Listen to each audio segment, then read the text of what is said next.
It is 9 p.m. on the eastern coast of the United States. You are watching our bumper, and we are recording.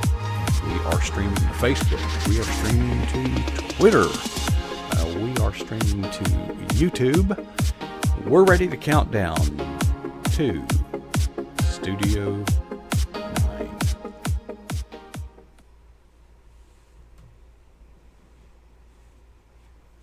Well, good evening and welcome to pjnet.tv. I'm your host, Coach Prasick.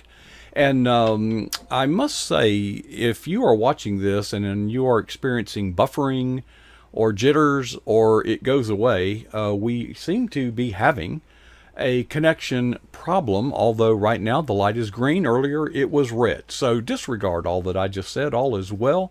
Folks, I am coming in hot. I have had a day of delays, and I have never been this late arriving and preparing for this program, but we have prayed that the Lord will anoint this time that we have together. Hey, if you're watching this on YouTube or Facebook or Twitter, we sure do appreciate you tuning in, but we also want to invite you to pjnet.tv. If you'll go there, you can join the fellowship in the live chat room and watch the same program from there, and you'll make some new friends. I personally recommend it. Well, tonight is a special night, as many are, but the reason tonight is special is we have a first-time guest on the big screen. And I can't wait. I had a wonderful time talking with Dottie earlier today. She is in the great state of Alabama. I have many friends there. Now I have many friends plus one. Dottie, it is so wonderful to have you share here on pjnet.tv. How did you arrive at this point? To PJNet? Yes.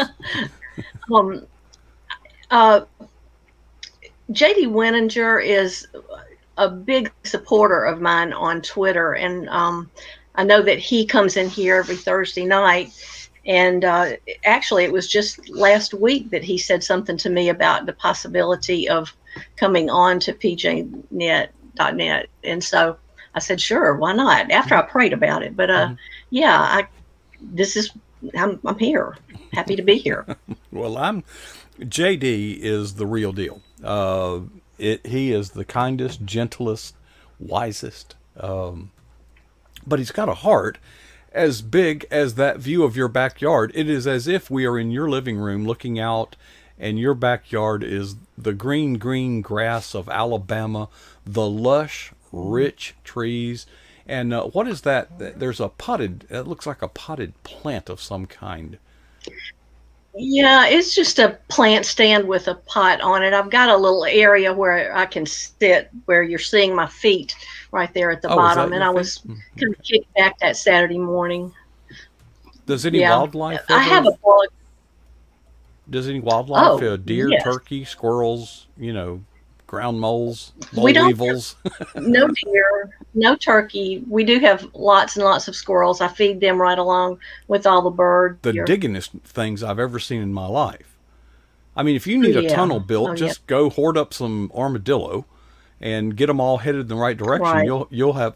In fact, I believe they were involved in the tunnel in Mobile Bay, folks. Mobile, which is not far from you, I understand. Right. The interstate highway just disappears underground, and and the battleship Alabama is still there. I guess. Right. It is. It's still there. I think the armadillos didn't actually get here until after that tunnel was dug, though, so you can't blame them. Well, they do dig a them? lot, and they look. I think they migrated from Texas. Blame it on Texas. Oh well, Texas has so many good things. It's only reasonable that we'll give them a pass on the armadillo. Yeah, and there's a probably bigger in Texas. Now, anyway, do you have love bugs in Mobile like we have here in Florida? Yes. Have you? Yes, and they're just starting.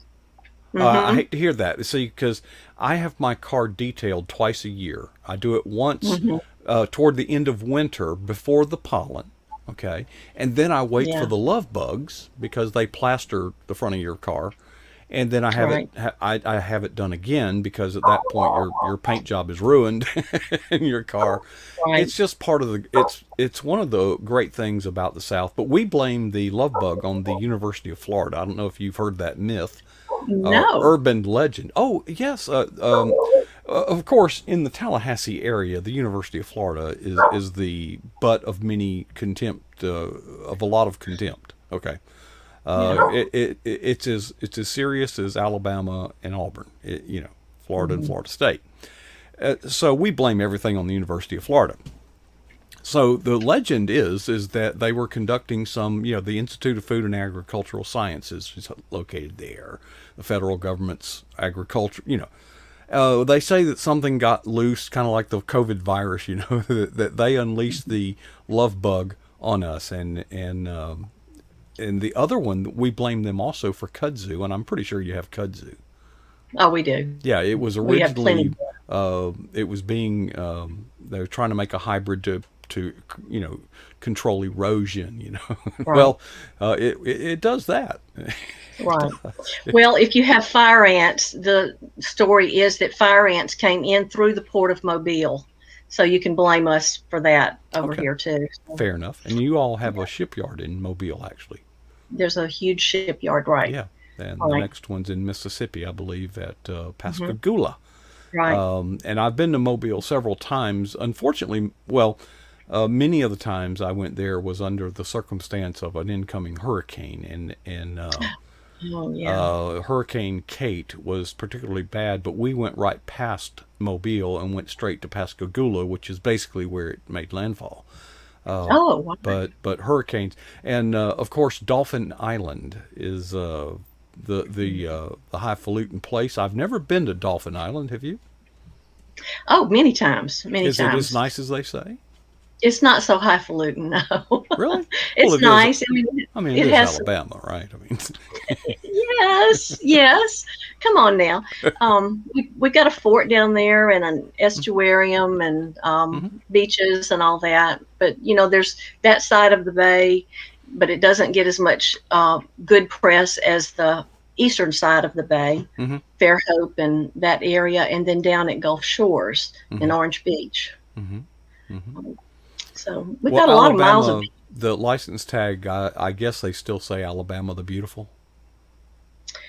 No, Didn't I'm they not sure used what to? it is now. I'm never around that side of the car to look much, so I don't know. Okay, we're good.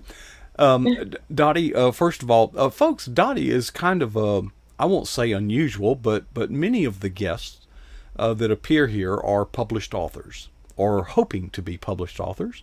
But Dottie, you are something of an exception. You're quite the writer, but the blog bug really bit you, didn't it? It did. It How'd that did. happen? Well, I've been a writer for a long time in various stages, but when I retired, I started going to writers' conferences because I do have a few books in me that I would like to get written.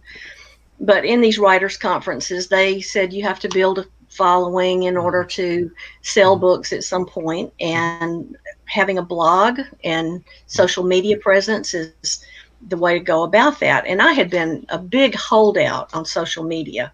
Um, and then when I retired, I decided I would just plunge into it. And I actually have retired from two different careers, and I wasn't looking for a third career. And it seems that if somebody really gets involved in writing, it would have to be another career. And I don't know how these people do it who have a full time job and try to write. I have to give them a lot of credit for that. Well, my understanding of what you just said is pretty much the way I get it. I've heard that this something, especially in the Christian authors world, you're doing it as a ministry, as an offering to the Lord. But it reminds me of the farmer. The lottery came into Florida several years ago, and the first winner was a farmer. And of course, that was big news, millions of dollars. And the correspondent asked the farmer, well, what are you going to do with the money? What do you think the farmer might have said? I have no idea. He said, I'll just keep farming until it's gone. Oh, okay. Right. So if Right. you are a writer and come into an unexpected sum of money, you can just keep writing until the money is gone, and Right. you never know. You never know. Right. Dottie, I got a little ahead of myself talking about your blog, but since I did, let me do this, folks. I spent a little time, not as much as I would like to have, checking out her blog. You can find it at that address that you see on the screen, DottieLoveladyRogers.com, and yeah, she's animated. Where have you been hiding, girl? Oh, by the way, unexpectedly, J.D. Winninger is in our chat room live tonight, and Hey, I JD. want to say a special hello to J.D. Not that I want to not mention everybody. Well, I might as well because we have Ben Cooper, we got Doug Carter, we got Steve Hazards, we've got Catherine Paceauer, and Kathleen Barrett, I think, is logged in from last night, never logged out. But if you are there, Kathleen, we certainly are. We're glad there are some other people that are viewing that are not logged in, and we invite you to press. You just anyway, you can log in. Just start typing a message, and it'll tell you to log in. You can use Facebook or Twitter to log in. It's the sweetest fellowship on the internet. It's the best kept secret, literally, on the internet. Dottie, we'll get back to your Yes. blogs in a moment. But when I was reading over your blogs and your website and the bio that you sent me, I think the word you used is you dabbled around in several careers. I did. That I did. Couldn't. Um, I first of all went into the field of Christian education, and I had jobs in, actually, I've worked in 8 different churches as either a youth director or director of Christian education. And that was fun. And I spent over 20 years doing that. And then when I left working for an actual local church, I went to the University of South Alabama and I became the director of the Wesley Foundation and worked strictly with college students because actually my prayer had been, I was just really overwhelmed with church work. And my prayer had been, Lord, please let me narrow down to just one age group instead of womb to tomb. I Mm-hmm. wanted to just focus on one age group, and I thought I would like to do college age. And so this job opened up there. And actually, I had been on their board of directors. Mm-hmm. And so I had an inside uh, knowledge into that job opening. And then the other part of my prayer was, oh, God, please give me a job west of Azalea Road.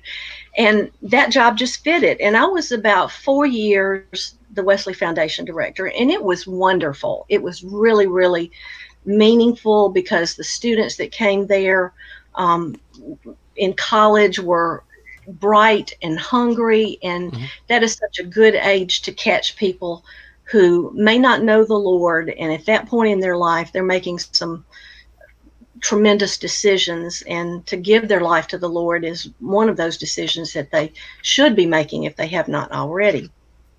But at some point we were trying to start raising money to build a building, and it got to be more than donut sales and car washes. And then the other thing was we were on a Habitat for Humanity trip, Mm-hmm. and as I was lying on a concrete floor in a sleeping bag, I thought, I don't want to do this when I'm 50 years old. So Well, I when you did a get lot. 50 years old, you can make that decision. Uh, right, right. Um, but then I had already been doing counseling with students, and I decided to get a degree in counseling Mm-hmm. and jump through some more hoops. And I've been in the counseling field for the last 25 years or so. So really, I hope you'll say I'm older than I look, but I'm 68, so I've been around the block a lot. And but the counseling field was really interesting. It really opened my eyes to a lot of life that I had not seen in the church, because the church is sort of protected in some ways. And so the counsel was very valuable. But then it was time to retire, and I'm happily retired. And then this writing thing came along. I mean, I've got to have something to do, right? I'm not making any money at it, but at least it's something fun. And it is a ministry where I feel like if I have something to say, I can just put it out there. But someone said one time, what is it like to write for social media? And I thought, it's like you take a handful of change and you just throw it out into the bleachers in some great big stadium, and you hope that somebody will pick up a few cents that they need, and that's it. You're just flinging Mhm. flinging change into the stands. It's about all it That's a is. great illustration. That really captures the thought, because we're in a similar business here. We do by video what you do in a blog. And Hmm. and it's easy. And well, I'm a coach. I study the game film, I study the stats. I mean, we're interested in measuring progress, and to be honest, I was doing that, and I don't think that's wrong. I don't think that's evil, but I do think I got too caught up in it. And it dawned on me that this is an offering, uh, and God does what He does. And no Yeah. matter how good we think we are, I keep reminding myself of that teenager when there was a multitude in excess of 5,000 offers his lunch. Yeah. But look what God can do.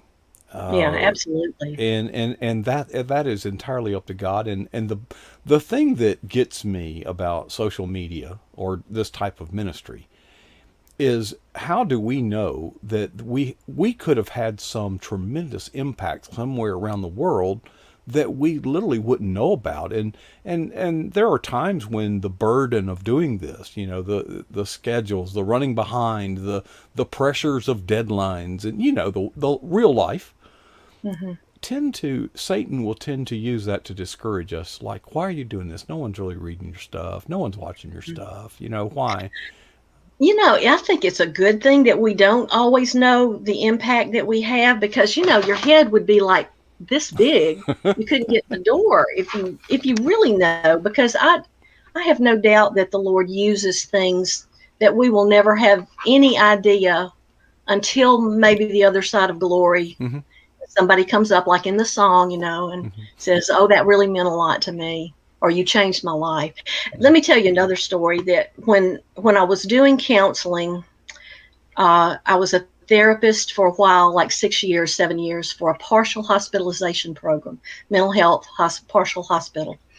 And if someone is committed to 3 weeks of mental health partial hospitalization, they've pretty well gotten their lives into a big fix. And most of the time, people were in their 40s or 50s Hmm. who would come into the program. Sometimes not at their own choosing, they were committed to the program. But they were so messed up at some point, and I kept thinking, boy, if somebody had gotten a hold of them when they were younger, Hmm. maybe all of this stuff in their lives wouldn't have happened. A lot of times they had a dual diagnosis of an actual mental health disorder and Hmm. substance abuse or something like that. And so that was frustrating to me, because I knew that college age was also an age Hmm. that had been instrumental for a lot of people. But I thought if they could have had someone get a hold of them when they were children, it would have made a big difference. Then my last job was working as an elementary school counselor, um, K through 6 for a while. Then it ended up third grade through fifth grade. And with children, they deal with so much now. One year I had between 25 and 30 children, third through fifth grade, who were suicidal or expressed some kind of suicidal Hmm. ideation. And everything you read in the newspaper, I was in a small town in Mississippi, very disadvantaged community. Everything you read in the newspaper that happens to adults, there are children usually involved in that sort of situation. So I saw that with children, they don't have any control over the things that are happening around them in their families. The adults are making decisions, bad decisions, a lot of times, that are affecting those children. So, you know, ages 40, 50, they've made a lot of bad choices, but children don't have that control to make a lot of change. So, counseling is a very frustrating job to be in if you are really looking to make an impact. And then in the school system, you can't use the J word Hmm. um, to make a difference with children's lives. Hmm. So here I am, retired. Love it, love it. Loving it. Okay. Well, Dottie, we're technically out of time, but I wanted to ask you Cool. this, Okay. and I wanted to ask you two things. I'll ask in order. Um, I don't know that anybody watching this is contemplating blogging. If you are, you've probably been pushed. You might be pulled by your hair, kicking and screaming, and you're resisting it, and you're afraid. You have you fought that battle? But if you haven't, what would you say? What would you say to that person that is trying to take that leap but just hesitant? I would say go for it. I mean, nobody is pushing you to do it. You set your own pace at it. I do twice a week usually. A lot of people do once a week. It's up to you what you want to blog about, and it's really fun. I think because I'm basically trying to hone my writing skills, Mm-hmm. and everybody who reads my blog is the guinea pig for that. Okay. And I will have to say that JD has been so faithful to retweet that and to respond and comment. And I just appreciate that so much, He so is much. he is a champion of coming alongside his Yeah, I don't know brothers how and he reads sisters in so Christ. many blogs that I he don't does. either. He obviously does it intentionally because it's not just once in a while; it's daily. Hmm. We are out of time, but there was one more question I had for you. Will you come back and share some more sometime later? Sure, sure. That would be wonderful. I wish we had more time, Dottie. It's been just a joy in the short time that I've gotten to know you. You're our type.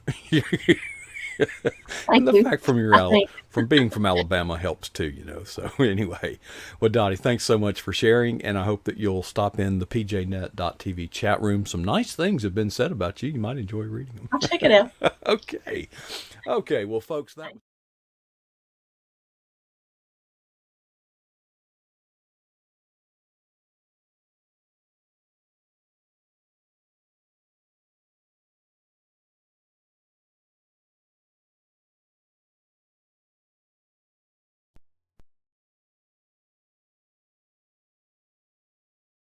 Dumpty back together here, okay? We're getting it, okay? I promise. Folks, we have another program coming up at the bottom of the hour, and I've got to get everything ready. But on my way out, I challenge you to ask yourself two questions. I do this, and I recommend it for anybody.